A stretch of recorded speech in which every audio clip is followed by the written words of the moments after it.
bashasha na kukaribisha kwa marefu na mapana katika taarifa za usawa na ufasaha. Hii ni TV47, sabal khairi popote pale ulipo. Mimi naitwa Ahmed Bahaji. Karibu katika matukio awamu ya siku ya Ijumaa. Uko tayari? Andamana nami hadi tamati, utafaidika. Karibu sana, Juma karimu.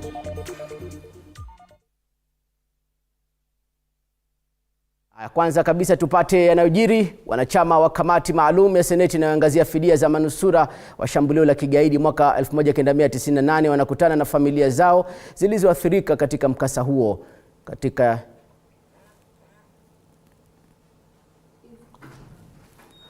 moto shuleni Ndururi, fidia kwa waathiriwa wa shambulizi la kigaidi. Sekta ya afya yamulikwa, kunani? Haya, tuanze na methali ya siku ya leo.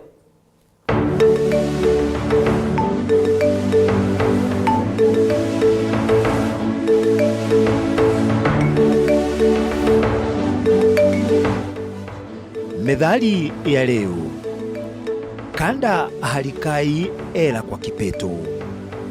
Kanda ni fuko lililosukwa kwa chane mbili za minyaa au majani ya mvumo litumiwalo kuwekea chakula au vitu vingine. Kipeto ni gunia lenye mjazo zaidi ya nusu. Maana ya nje ya methali hii ni kwamba kanda tupu hujiangukia lisipokuwa angaa na kipeto ndani. Maana ya ndani: ustawi wa vitu vingine hutegemea kuwepo kwa vitu vingine tofauti. Methali hii hurejelea hali ambapo kuna kasoro kitu kimoja kati ya viwili vinavyotumika pamoja kikiwa hakipo.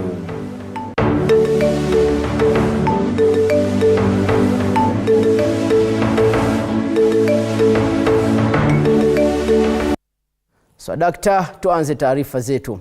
Wanachama wa kamati maalum ya Seneti inayoangazia fidia za manusura wa shambulio la kigaidi mwaka 1998 wanakutana na familia zilizoathirika katika mkasa huo kwenye juhudi za kuwasaidia kupata fidia. Hebu tusikilize mengi kuhusiana na taarifa hiyo. And those whose lives will never be the same again. August 7th, 1998 marked the turning point in my life journey. It was a bright Friday morning and I was on my way to work. Coming along from Uhuru Highway, then driving towards the Hartslash Avenue, there was a huge traffic snarl up. As I came towards the ex-telecom's house, I saw this truck that took a turn and went towards the American Embassy gates. Then I witnessed the altercation between the occupants of the truck and the security personnel from the embassy. Then I heard what I thought were gunshots being thrown at the embassy. And what came to mind was that these were but gangsters who wanted to rob the embassy. It never occurred to me that they were terrorists.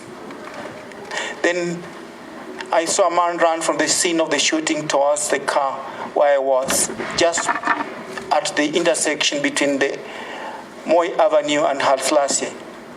And that's when the huge blast went.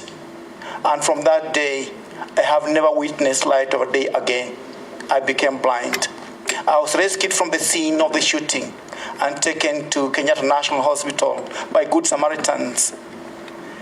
And I was unconscious for like 2 days. When I regained consciousness, my eyes were but covered. The Kenyan doctors and German surgeons who were flown in tried their very best to save my sight, but without success.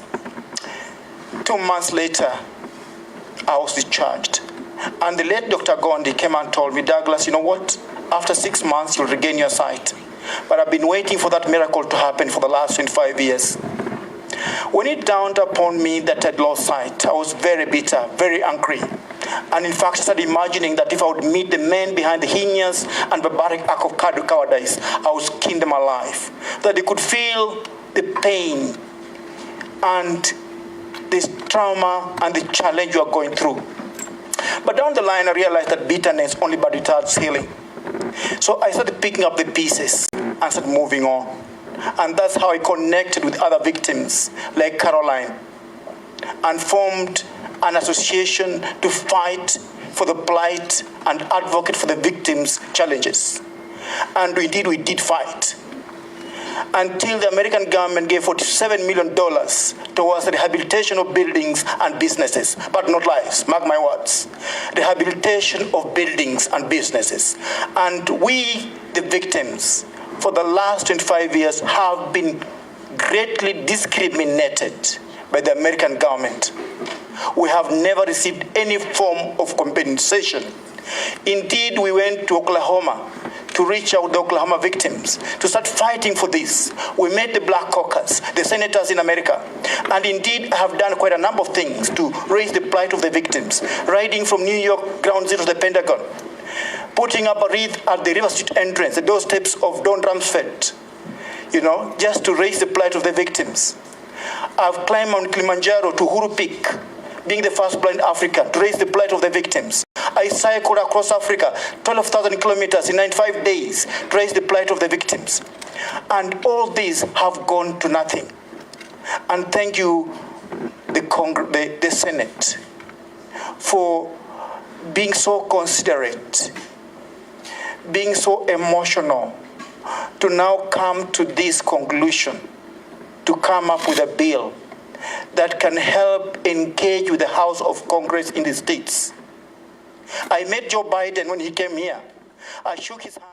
Ni kikao maalum kile cha Seneti kinachojadili ule mkasa mwaka 1998 hapa jijini Nairobi, shambulizi la kundi la Al-Qaeda. Watu zaidi takriban 224 walipoteza maisha yao, huku manusura hadi sasa wakiwa bado wanasubiri haki zao. Ndio pale Waswahili wakasema tunasubiri manusura.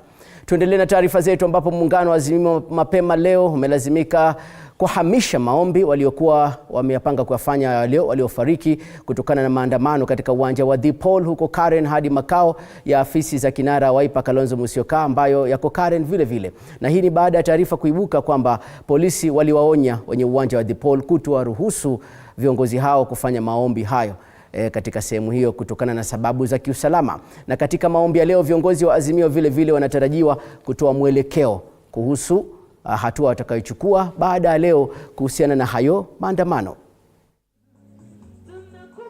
Wetu Apollo Kamau atujuze kinaga ubaga hali iko vipi kutokana na mrengo ule wa Azimio baada ya kuonywa ama kukatazwa kuandaa ule mkutano wao. Kaka Paul, hebu nijuze ukoje huko na yapi yamezungumzwa asubuhi ya leo?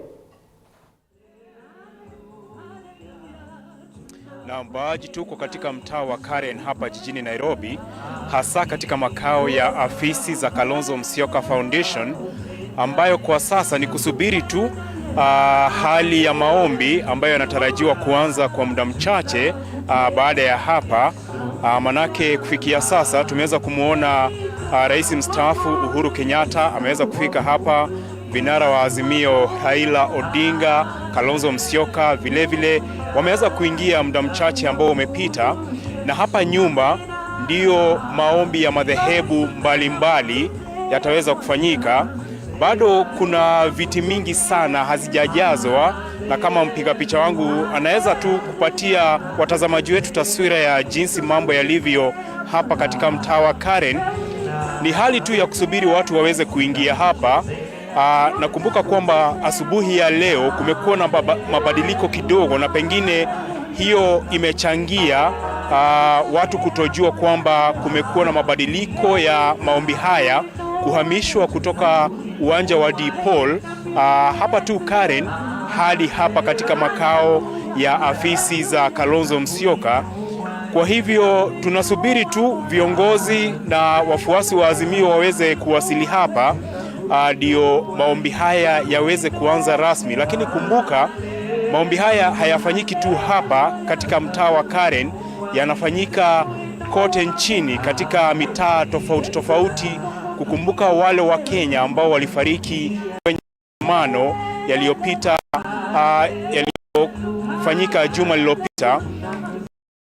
Kabla ya leo bunge jana kulikuwa na kivumbi, kulikuwa na nipe nikupe kati ya viongozi wa Azimio na Kenya Kwanza, wakilaumiana jinsi polisi ama utendakazi wa polisi wakati wa maandamano, kutokana na wale ambao walipigwa risasi Wanakenya Kwanza wakisimama na polisi, Wanaazimio wakisimama na wafuasi wao. Kwa hivyo siku ya leo ni kusubiri tu maombi, tusikie vile viongozi watasema, na haswa jambo la muhimu sana ni kusikia viongozi watasema nini kuhusu wiki kesho. Je, maandamano yataendelea ama kuna mapatano ama hali vipi kutoka wiki kesho?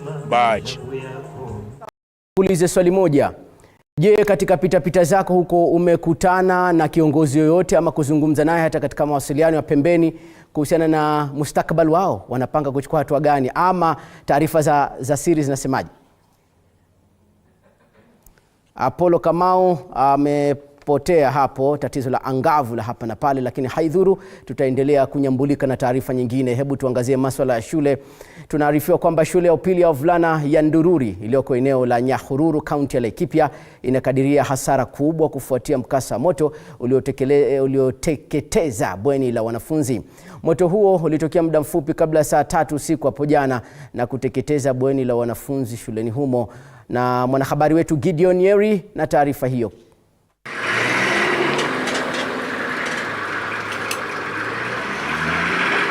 Ni kisa ambacho kilitokea wakati wanafunzi walipokuwa darasani, ambapo moto huo uliteketeza ikiwemo malazi ya wanafunzi katika bweni hilo.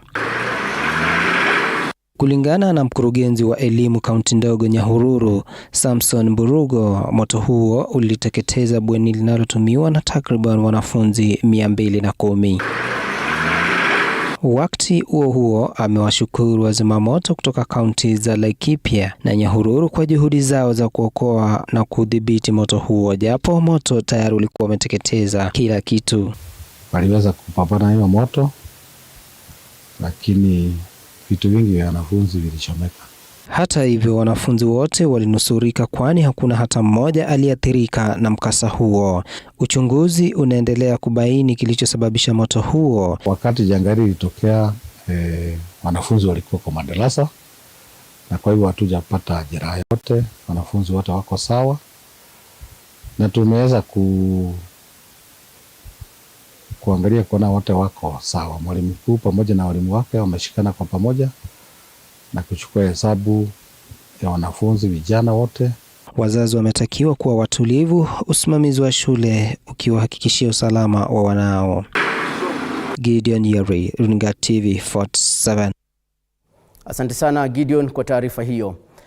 Kwingineko, wakazi wa wadi ya Garsen, kaunti ya Tana River, wametoa wito kwa ofisi ya mwakilishi wadi wa eneo hilo kutoa ufadhili wa masomo, yani basari ile kwa njia ya uadilifu.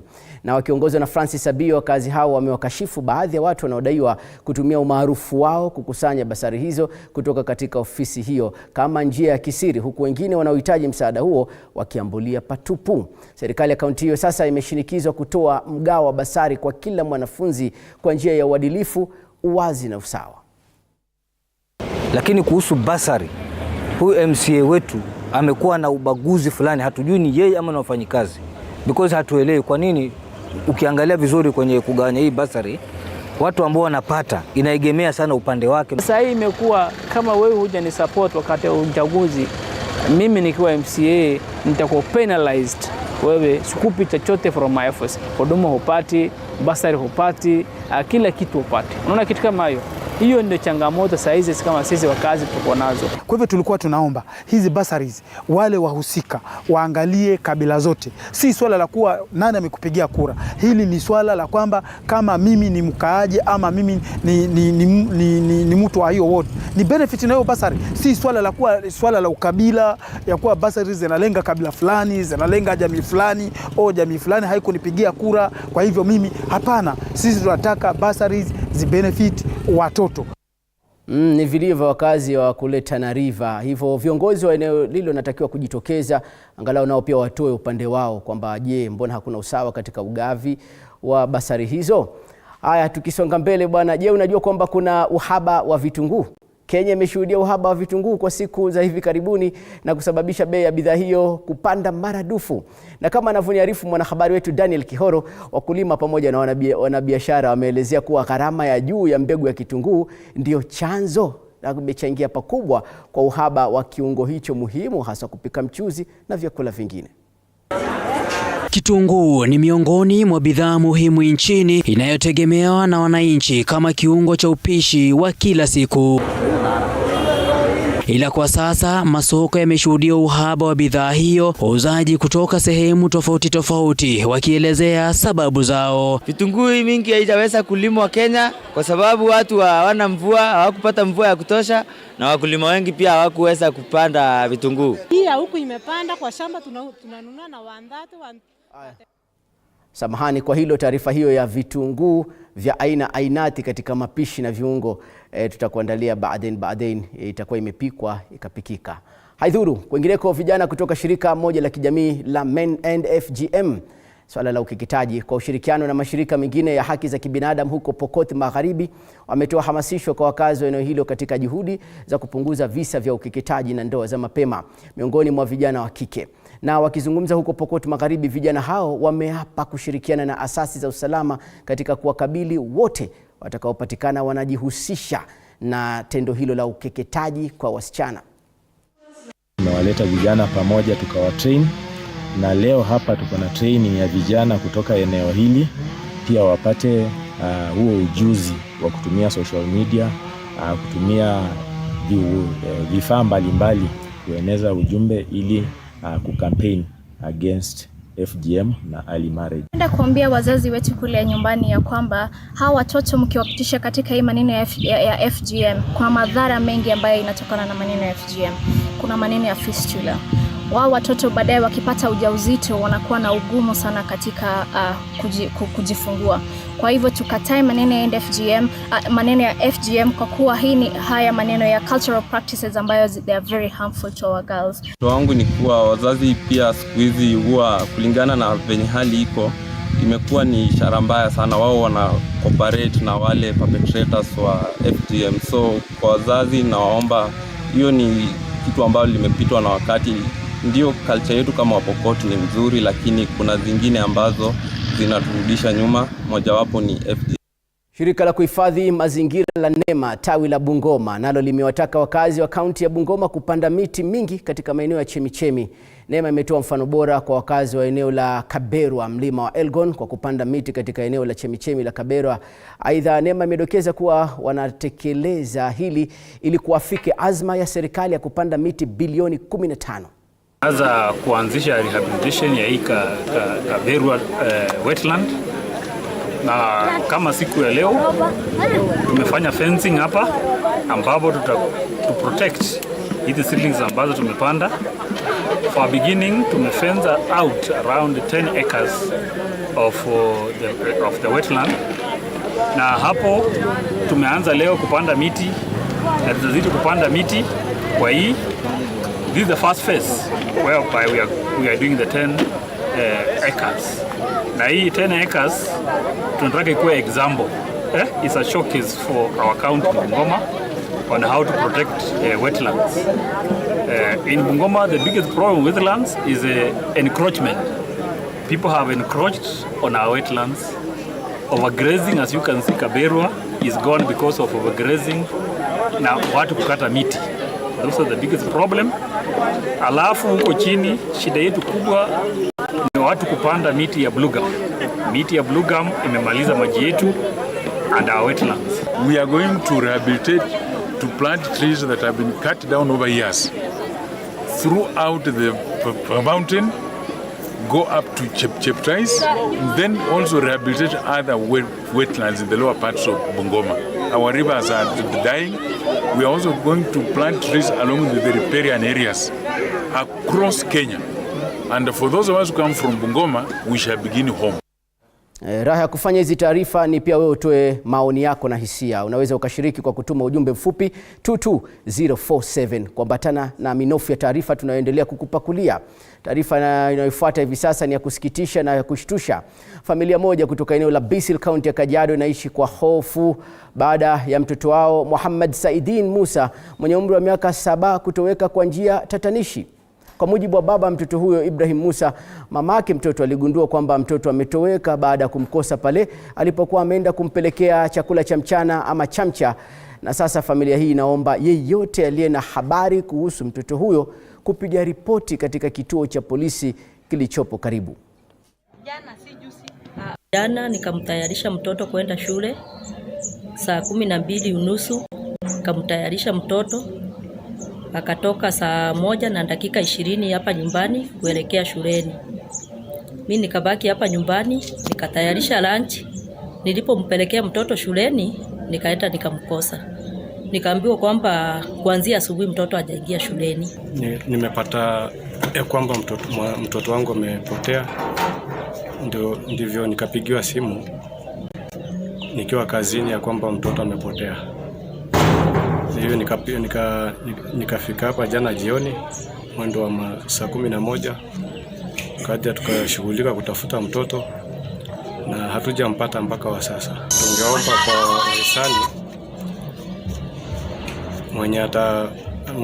mwenye atasikia tu kwamba ataona mtoto ama amesikia bahali yupo, tuweze kujulishwa ama pia tuweze kujulishwa. Sisi ni wazazi wa shule ya Ngusero, tuko na mtoto mwenye tunasikia alipotea jana. Kwa hivyo sisi tunaomba tusaidizi ya kupata huyo mtoto. Na tena ni mtoto mdogo, mtoto wa miaka 7. Kuzaa si kazi, kazi kulea mwana. Uchungu wa mwana aujuae mama na baba. Mimi kama mzazi imenigusa. Natumai kwamba kijana huyu atapatikana. Yote mwenye taarifa jamani, nenda katika kituo cha polisi haraka iwezekanavyo ili waondolee mawazo hao wazazi.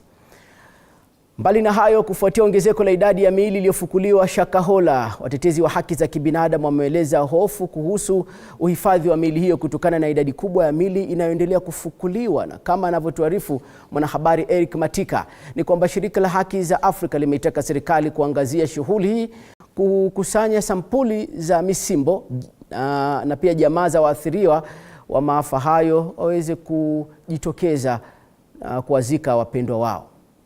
Miili 12 iliyofukuliwa Shakahola, kaunti ya Kilifi ilifanyiwa uchunguzi, huku miili zaidi ya 400 ikifukuliwa kufikia sasa. Huku shughuli hiyo ikiendelea, mwanaharakati wa shirika la Haki Afrika Mathias Shipeta anasema kuwa kwa miezi sasa serikali imezingatia sana shughuli ya ufukuzi na upasuaji, huku shughuli ya uchunguzi wa misimbo jeni yani DNA ukijikokota. Kama shirika la kutetea haki za kibinadamu tuna kidogo wasiwasi kuhusiana na ile mili ambayo tunaendelea kupata Shakahola. Tunavyozungumza kwa sasa ni mili zaidi ya 425. These numbers are increasing every day. It was a shock kwetu kuona ya kwamba tutapata watu zaidi ya 400.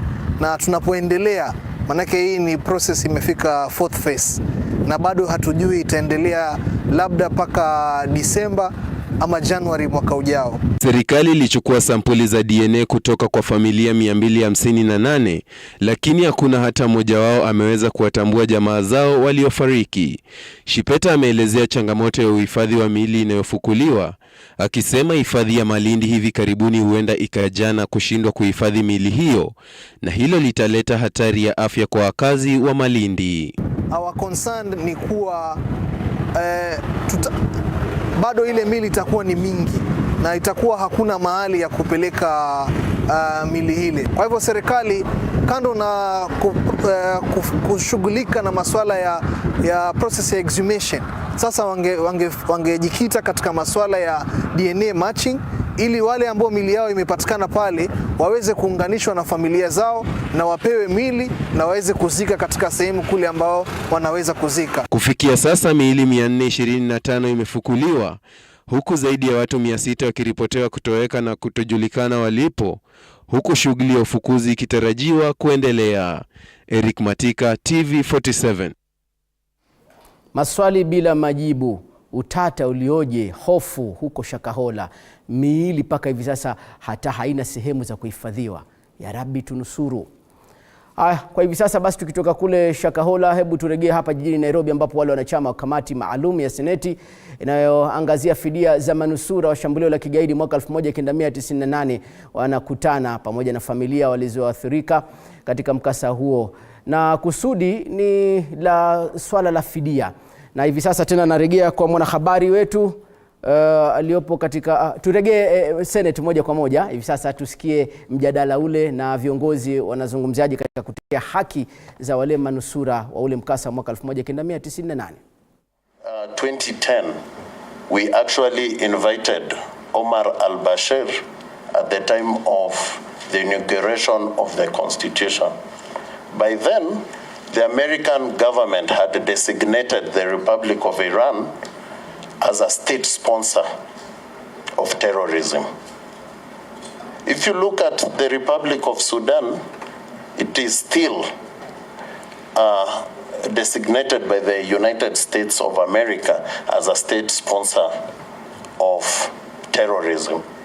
They only had to pay some compensation to the victims in the US for them to be removed from that list as state sponsors of terrorism. Citizens of the United States of America have also accessed remedy from Al-Qaeda. They have also accessed remedy from banks like the PNPP Bank. And this bank actually was found to have supported the activities of these terrorists. The other grievance is that you look at the American Foreign Sovereign Immunity Act, is that it excludes Kenyan citizens from accessing remedy in the US, effectively meaning that Kenyans who were in that attack, the ones who are here, some of them were never able to access remedy, while fellow Kenyan citizens who are contractors or employees of the American embassy were able to access remedy. So we, looking at it, we prayed for a number of prayers from the court, and most of them are declaratory prayers. If the members can just allow me to go through a number of them. One of them is that the Kenyan government failed to take necessary steps to detect, prevent, and stop the 1998 bombing. A declaration that with the general information and sufficient intelligence that the Kenyan government had, they were in complete dereliction of their duties. And as a result, we are saying that the government compromised or violated the rights to life, security of person, and the legitimate expectation of the petitioners. And also to touch that this is a case of inaccess to justice. For 23 years, moving from one office to another, you cannot access courts in Kenya because of the amount of legal fees. I just wonder if an organization like Kituo cha Sheria had not come in to hold their hands, would these victims have ever accessed justice? We have also sought a declaration or an order for the Attorney General within 6 months to file an international jurisdiction case for compensation of all victims and their families against the republics of Sudan, Iran, and also the financial institution PNPP Bank. We have also, as part of reparation does not have to be compensation, but I think they owe an apology or an acknowledgement of responsibility that these countries need to come out and acknowledge responsibility of what happened. So basically the case also seeks for damages on behalf of the victims and their families.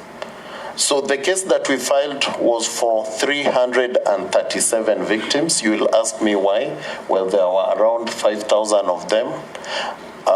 it's because those are the ones who approached us and the ones we were able to get their documentation.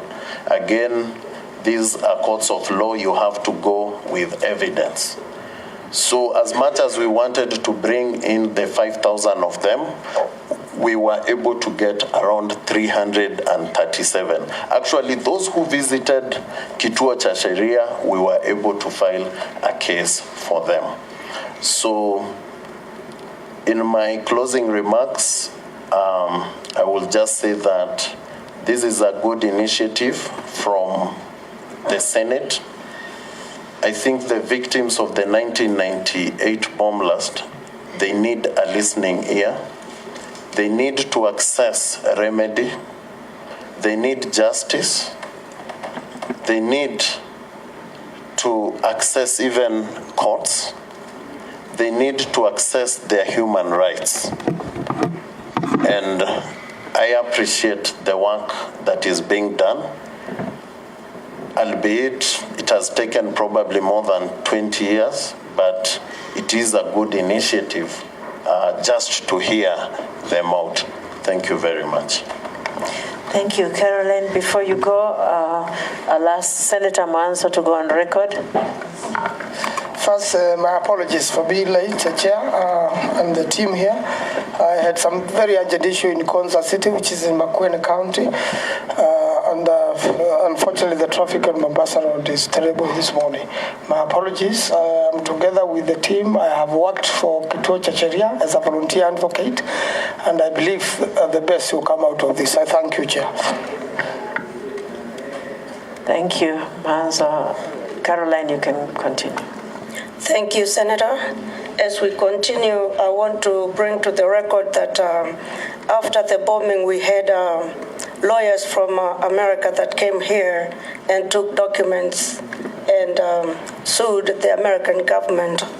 We had Phil Mussolino, who took a portion of some people, and we also had John Barris, who took about 3,000 people that he represented in the United States. When I relocated there in 2005, I called John Barris, and he told me that he lost his case, and that was the end of that case.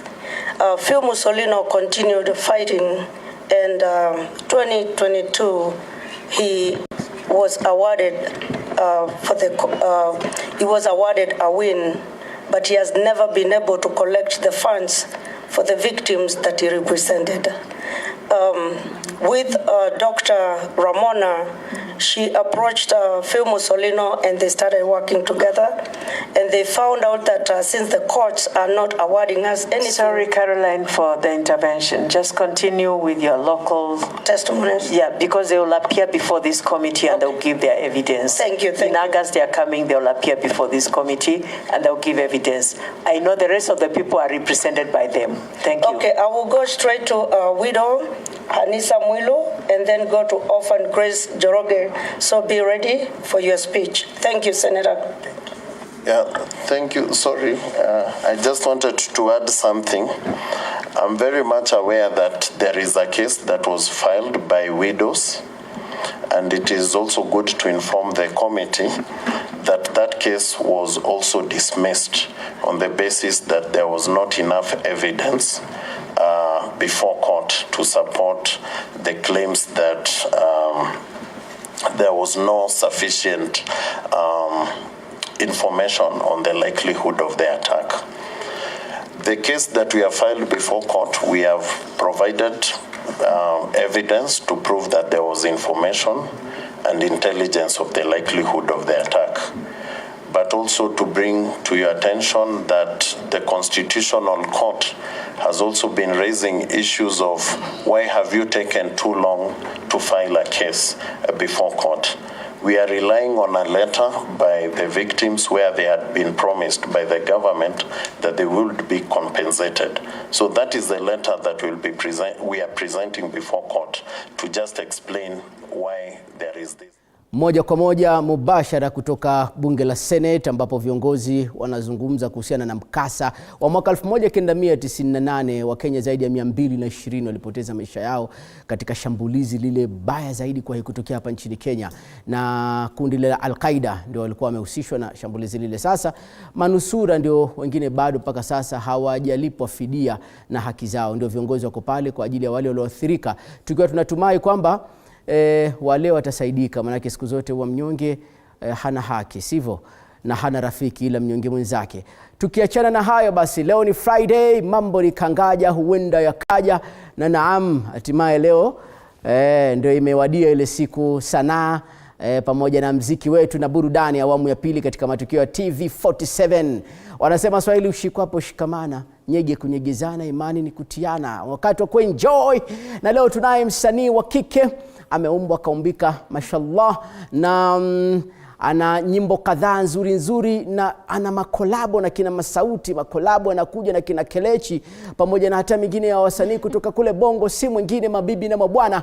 Tumkaribishe mwimbaji, msanii chipukizi, amekuja kwa kasi, anaitwa Friday Wolf. Makofi kwake. Hello. Hello. Mambo vipi? How are you? Poa sana, niko poa. Uko aje? Mimi nashukuru sana. Nimefurahi kukuona kwa mara kwanza na kuona tu kwa kwenye mitandao ukitesa. Hello, sasa umeniona vizuri. Tunapendeza sana. Tena sana. Tunapendeza na tunapendezana katika screen. Yeah. Karibu sana TV47. Thank you so much. Nimefurahi sana kufika hapa leo. Everything is good, fantastic. Tunashukuru tu Mungu kwa kila kitu. Safi sana, naona Kiswahili chako pia kujaribu. Ni kujaribu tu. Sawa. Haya, ndo kwa hivyo na wewe mtazamaji, iwapo unataka kuuliza swali lolote lile ama una taarifa za umbea umesikia kuhusiana na huyu mwimbaji Friday Wolf, unaweza ukatuma ujumbe wako moja kwa moja. Usiogope wala usihofu, mambo yatataradadi upande wa pili. Nambari ni 22047 22047. Je, una swali gani unataka kumuuliza msanii wetu katika siku hii leo anayopamba awamu ya pili ya matukio TV47 Ijumaa ya leo? Kwanza, ilo jina la Friday Wolf, mbona unatutisha? Jina hili la Marekani, la kizunguzungu, unapenda uzunguzungu mwingi. Hebu niambie chimbuko la jina hili likuaje ukaitwa hivyo? Actually Friday Wolf ni jina ya mzazi. It's my surname. Ni surname tu, mimi ni jina nilipata ya kuzaliwa na ni hivyo. Alafu ya Wolf ni tunawagwara, yani tunagwara kila mtu. Tunagwara kila mtu. Jina lako la kitambulisho ni gani? Lile la shule ya msingi? Acha tu niseme Vanet Friday ya katikati ni mbaya. Choma. Hiyo nitaban kabisa jamani. Utaribu brand? Hiyo nitaribu brand hiyo. Okay. Wala usihofu. Sawa, karibu sana. Na pia si jina peke yake la Friday Wolf, hata katika nyimbo zako ikiwemo Energy, ikiwemo You. Kuna chombo kipya umekiangusha kinaitwa Sweet Wedding Day. Your Sweet Wedding Day was actually supporting an upcoming artist. Unajua ni vizuri sana if at least God has amekupeleka to at least another level, una at least unashika watu wengine mkono na tunasonga mbele. Yes. Sawa. Kazi zako nzuri sana, nimetazama hizo kadhaa. Yes. Na hebu niambie katika huu wimbo wa Energy. Yes. Na ile video jinsi ulivyoitoa na kwa mahadhi yale ya kinje, video zile wanasema za Kimarekani, ni kitu gani kilishawishi ama kiliinspire the video? Mimi nilitaka tu watu wajue mimi si mpole sana, and we can actually take the Kenyan music industry to the next level. Unajua uwezi toa wimbo ya mapenzi na uvae dera, si ndivyo? Lazima uwezi kwenda baharini ufuoni ukavaa majinsi. Lazima kila kitu iko na vibe yake hivyo. Kwa hivyo ulitaka si waone tu, waone vibe, waone tu muziki tunachapa, kwani kuna shida gani? Kama mbaya. Kama mbaya. Itambe jamani. Sawa. Sasa nasikia kuna nyimbo inakuja bonga moja la collab. Wewe na Kelechi. Kila collab haijatoka. Na tutegemee lini ama leo unaiangusha na idondosha hapa? Hizo habari mwazipata wapi? Sisi wana habari, si kazi yetu. Paka unavoota sisi pia tunaona. Kuna ngoma inakuja na Kelechi Africana. Actually it's a hit. Ni ngoma ambayo tumefanyia kazi for a very long period of time and we are planning to release it next week. Na ni hivyo, tuni hit song. Wiki ijayo. Tutegemee juma ngapi? Mimi sijui juma ni Ijumaa ama ni? Tutegemee siku gani yani? On Wednesday ni sijui ni Jumatano. Yeah, that one. Ijayo. We are actually planning to release that song. Yenye it's a hit song. Unajua si hatuchezi. If you hear the name Wolf, tunawagwara ni we are there to remove hits and hits and hits. Mwetu tunajua kazi yake ni kung'ata. Kabisa. Ingia studio na. Yeah, kabisa. Hii collab ulifikiaje? Ulipata vipi? Manake tunavyofahamu, ngoja nikwambie. Tunavyofahamu sisi. Yes. Kwa msanii ambaye ndio anatoka sasa, anakuja kwa kasi. Kupata collab na hawa wasanii legendary ama wasanii waliokamata soko letu huwa ni ngumu. Kuna baadhi ya tetesi kwamba baadhi ya wasanii wakubwa huitisha hata hela kiasi fulani kwamba unataka kufanya collab na mimi, unataka kupita na kiki langu, basi inakuwa hivyo. With Kelechi Africana ni collab tu, reach out, I just DM'd kwa sababu mimi na believe like if you really ukitaka kitu kwa hii maisha, you really have to strive so hard for it, you have to deep really hard for it. So Kelechi I mean ni mtu nilimtafuta Instagram and then we have that connection, we are friends. So hiyo ndio ilifanya tufanye kazi, sisi ni marafiki, tunajuana. Tunajuana. Ni marafiki ama kuna zaidi ya urafiki? Hapana, sisi tu ni marafiki. Hizo zingine sijui, lakini si ni marafiki. Ni marafiki. Wimbo huu maudhui yake ni upi? Ni is it a club banger ama ni wimbo wa mapenzi? It's actually a club banger. I wanted to do something different. Nilikuwa nataka kuleta another vibe. Juu nimelia sana kwa nyimbo. I've sung a lot of love song and I wanted just to try something new, of which is just a club banger. Club banger. Yeah. Okay, kwa hivyo hebu nipe mstari mmoja tu miwili. Hiyo wacha ni surprise watu jameni. Nisiwapecha za ndani. Sitoe za ndani. Wacha nisitoe za ndani. Wacha tuwa surprise tu. Nasikia una masiri mingi. Kama gani? Kweli? Kama gani moja? Haya, pia miongoni mwa wasanii ambao umefanya nao kazi akiwemo Masauti. Yes. Tell me about wimbo wako na Masauti. Masauti is one person nilitamani sana kufanya kazi naye, and he has been acting like a role model to me even before I joined the music industry. So with Masauti, he was just an inspiration in my life and I had to reach him out for this music collaboration, and it happened like he liked my vibe and that's how we worked. Nothing deep. Unaweza ukamuelezea vipi ni mtu aina gani baada ya kufanya naye kazi? Manake huyu jamaa namna anavotoa mahits na namna alivyo serious katika muziki wake, unamueleza vipi? Ni mtu aina gani? Ni mtu rahisi, ni mtu mchangamfu? Okay, with Masauti ni mtu ambaye if you really write a good song, then atawork na huo wimbo. Like he really loves something that at least inspire watu. He loves good vibes. Anapenda to at least with your writing, ukwe very serious with your writing. If you can write something good, then it's very easy to work with Masauti. Ulikutana naye wapi? Mombasa ama hapa jijini Nairobi? Tulipatana Instagram, kutext hello hi how are you? Yeah, tuli DM tu kidogo hivyo collab ikafika. Collab peke yake. Na ngoja nikuulize. Na wewe kama msanii na kama wewe ni dada, ni mrembo, je, unajibu jumbe za mashabiki wako kwa Instagram? Jumbe la mashabiki SMS if I reply them? Yes, I do reply them kwa sababu utapata kuna maybe people have different ideas in life and you have lazima ni wasikize pia wao. If you don't listen to your fans, then muziki yako pia what will you be saying? You don't know what these people love, so lazima uwasikize vitu wanasema, but sikiza the positive part of the message. Yes, go with the positive vibe, that's it. Kuna mwamba mwingine pia anajulikana kama Lexi. Nani? Lexi. Mimi hapo siko. Umefanya naye? Oh my goodness. So umefanya naye kazi? Nani? Yeye. But wewe mbona waenda huko jameni? Hizi udaku umezipata wapi? Mimi nimetaja mtu, hata sijauliza maswali dadangu. Lexi bado hata sijatoa wimbo naye bado. Lakini mnafanya kazi kwa karibu. Kujaribu tu kufanya kazi. Inadaiwa tetesi zinasema kwamba wewe una mahusiano ya kimahaba, ya kimapenzi na huyu Lexi ni msanii. Kuna kweli wote unaweza ukathibitisha leo?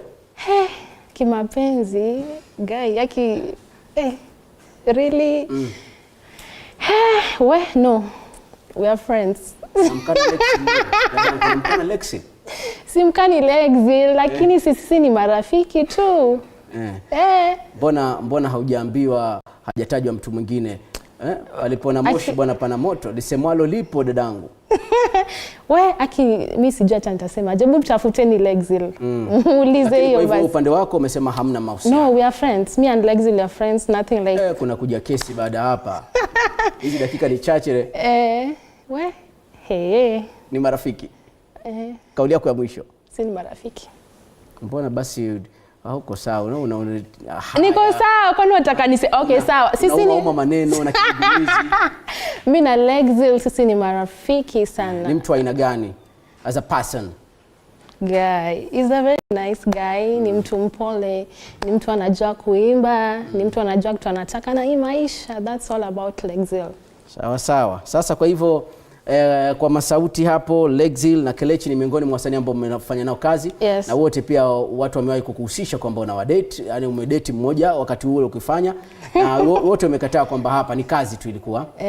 Hapa katika kampuni ya Cape Media kuliandikwa taarifa katika mtandao, ukaribu wako pia uswahiba wako na mtangazaji mmoja hapo wa radio show ya entertainment anajulikana kama Manucho.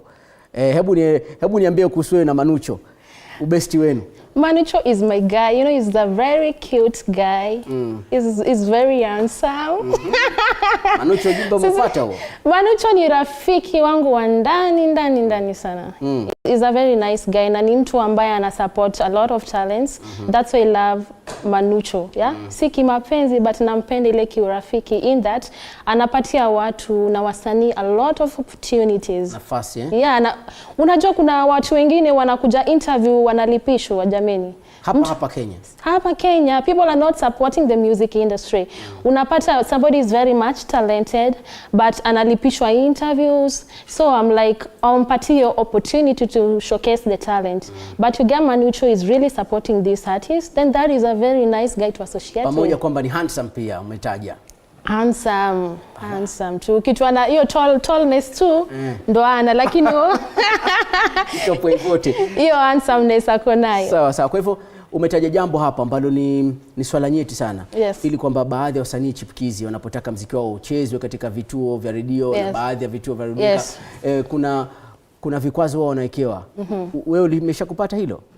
Mtu akakwambia wewe nani bwana utakuja katika show yangu? Hizo ni challenges I think every artist undergo when wanataka ku make it in this life or coming up ama kuleta brand yao. You get that unaitishwa hizo pesa za shows. You can't even showcase your talents out there. That's why we have to come out and speak to these people, give upcoming artists at least a chance whereby they can showcase their talents. Unapata most of these celebrities, they are very rude na wataki kutoka kwa game, yeah? Wanaona if they bring someone up then it's their wana lose something, watashindwa or something. So I really believe like tushikane tu mkono, let's bring the upcoming artists and music yetu itasonga mbele kwa sababu right now as I'm speaking, if you go to YouTube you'll get that even the top 10 songs, yeah?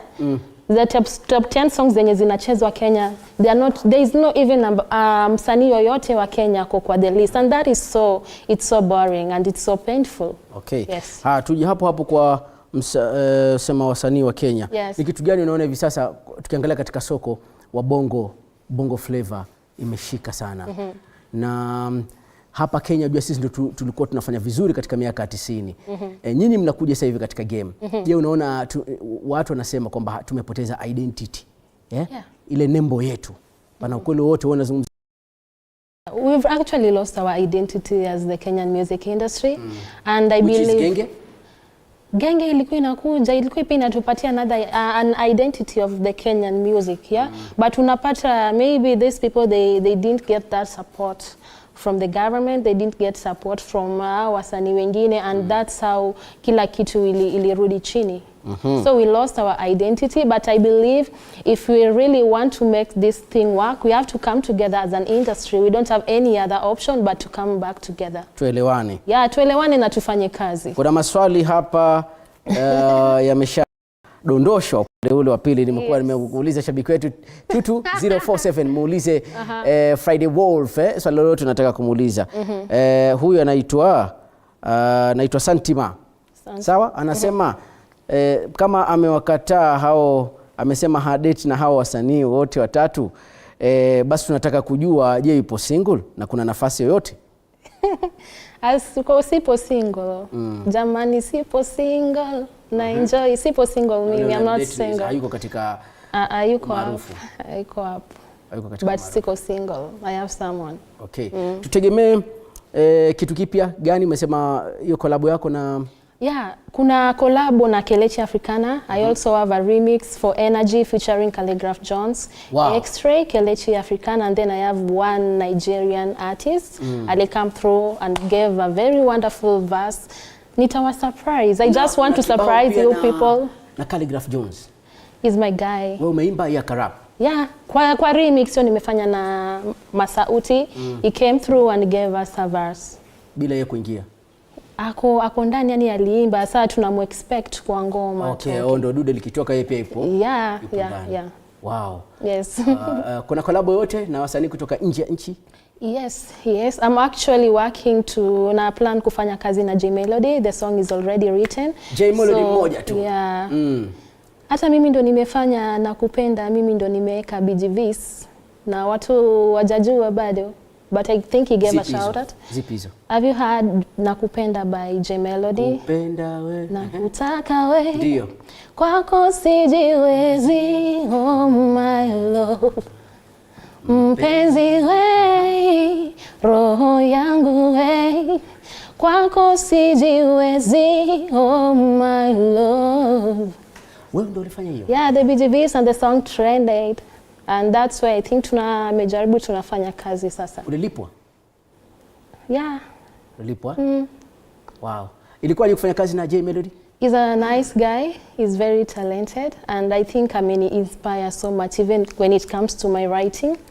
Yeah, my writing has really changed when I met J Melody. Kuna some new things I learned kuandika, and that's it. I learned a lot of things from him.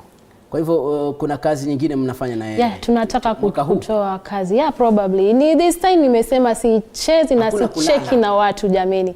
Tumekuja kutesa na ni hivyo. Wamegonga gogo wasikilize mlio. Kabisa basi. Nataka vitu, watapewa mavitu. Muziki umebadilisha vipi maisha yako? Mimi namaanisha upande wa kifedha. Yeah. Okay, right now music has really helped me kwa sababu nimepata at least a brand ambassador's job, and I will like Mpins Travel Agency. Ndo hii hapa. So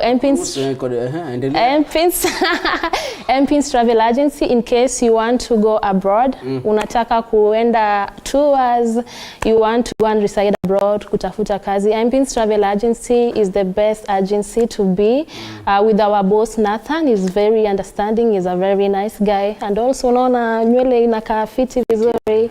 Says La Beauty is the place to be. Nimeshukwa huko na ni hivyo kazi nimepata Mpins na Says La Beauty na ni hivyo tunafanya kazi. Shows pia nimepata. Yeah. Unaweza sema show yako kubwa ilikuwa gani? My first show was in high school. That was I think 2017 when Wizkid came to Kenya. Ilikuwa pale Afraha Stadium, and I managed to perform, and I managed also to talk to him. So it at least ili change the name. Nikapata at least wider opportunities. Hebu nikwambie, kipato chako kikubwa katika muziki wako unakipata kwa hao mabalozi, kampuni unazofanyia ubalozi, ama unapata kwenye show, ama ni katika royalties, hizi haki zako miliki upande wa YouTube, upande wa vipenge vingine vyote? Actually mostly for me napata brand ambassadors hizi ku advertise sana juu kwa sababu napata I'm still a growing artist. So YouTube hailipi hivyo sana venye naweza lipwa na makampuni. Yes. Kwa hivyo unapata upande wa ubalozi? Ubalozi actually. Je, inawezekana kwa msanii hapa nchini Kenya akaishi tu kutegemea mziki? You can't actually. Huwezi tegemea mziki peke yake kwa sababu wasanii wanakuja each and every day. So when you are still there, at least find other ways to invest in your career or to invest in other things. Kwa sababu hata ukitegemea mziki pekee haitoshi jamani. Unatakiwa utafute other things so that it can actually support your music industry. Je, unadhani kwamba kwa mziki siku hizi kufanya vizuri paka utengeneze hizi mahadithi, madrama wanaziita kiki? Wewe ushafanya kisa kama hicho? Sijafanya kiki, but unapata, you know, this like Kenya, watu wa Kenya ama to the Kenyan industry, they don't support talents. So mtu anaona even if nitoe hit haitasonga. The best way if niweke karuma kadogo, you push the music industry. So I believe if you think that's the better way to push your music industry, then zifanye. Juu ukisema pia usizifanye, umetoa hit song haiendi mahali kwa YouTube inakuangalia. Do the kiki. If you have the opportunity, do it. Kwa hivyo una mpango wa kutupa kiki pia wewe? Mimi kiki hapo wacha tu ni hustle kidogo, but kama wata ni support nitawapatia. Wasanii wako watatu wakali katika swali la kizushi, twende hapo. Wasanii watatu na wakubali hapa Kenya or outside Kenya? Kokote pale. Okay, so Fally Ipupa, we have Diamond Platnumz, and then we have Jovial. Support vya kwenu, tuje hapa kwenu. Watatu kutoka hapa. Namwamini sana Jovial, and then we have Calligraph Jones, and then we have Lexil. Jovial, Calligraph Jones, and then we have Lexil. Yes. Hey, Lexil ametajwa hapo. Piga mstari chini yake Lexil. Yes. Na kuna msanii yote ambaye mmeshakosana wakati mnafanya kazi akakukera? Not really. Unajua mimi I'm an introvert, so I don't siongei sana, so hatujakosana na watu. Msanii gani unaona anakuwa overrated, yani na watu wanaona ni mkubwa sana, ama kuna kazi alifanya wewe unaona mimi ningefanya vizuri zaidi yake? Anakuwa overrated musician hapa Kenya. I think it's Jovial. That girl really sings. Huyo msichana akona kipaji kubwa sana. I think watu wanamoverrate sana. This girl should be going international right now. Okay. Yes. So it's the support. Let's support our own. Yeah. Na hapa kumeuliza swali lingine tena. Na wewe naitwa Musioka kutoka pale South B Balozi Kinyozi, wanasema bwana mwambie crush wake ni nani, anangetamani kuenda kikao na mtu gani mashuhuri hapa Kenya? My crush? I don't have a crush. Na ni mtu gani mashuhuri ungetamani kukaa naye katika kikao, coffee, ukasikia stories zake tu? Maybe you then. Mimi? Labda wewe basi. Jusina basi sinikuchague wewe. Ala, mimi niko tayari. Waingereza sema all yours. Sawa. Kwa hivyo umesema your favorite music song moja. It's Energy. Si tupatie mistari kidogo. Ni sawa. Twende kazi. Moyo wangu na tamani niwe ubavuni mwako. Uko wapi jamani nimekumisi mwenzako. And I don't wanna be so lonely, oh babe. Can you please come and hold me, oh baby, yeah. Mashallah, sauti ya ninga, vocal ziko mahali pake, muonekano upo, vibe anasema pia lipo, na hapa pia yupo soba kabisa na kubashiria kwenda mbali, na tutakuunga mkono. Tuko hapa kwa ajili hiyo bwana. Thank you so much. Ujumbe wako kwa fans? Actually, nawapenda sana. Keep on supporting my music industry and also keep on supporting the Kenyan music industry. Let's take it to another level. Thank you so much. Mkono mmoja ule mwana kichango kuchangizana ama namna gani, na basi tutoe support yetu kwa msanii Friday Wolf akiwa hivi anategemea kutoa bonga moja la collabo lile na Kelechi, sio linakuja, na pia Calligraph Jones metia verse lake pale, alafu na J Melody tunasubiri kwa hamu na gamu. Asante sana shabiki wangu, bila wewe hatuoni raha. Tunafanya yote kwa ajili yako upate kuenjoy, na leo ni siku ya Friday, kwa hivyo una enjoy every Friday. Hapa tutakuwa tunakuletea wasanii wakubwa na wale chipukizi kwa ajili ya kuwajenga zaidi. Shukrani sana kwa kufika hapa. Kila la kheri. Nitakuja kutazama moja ya show zako.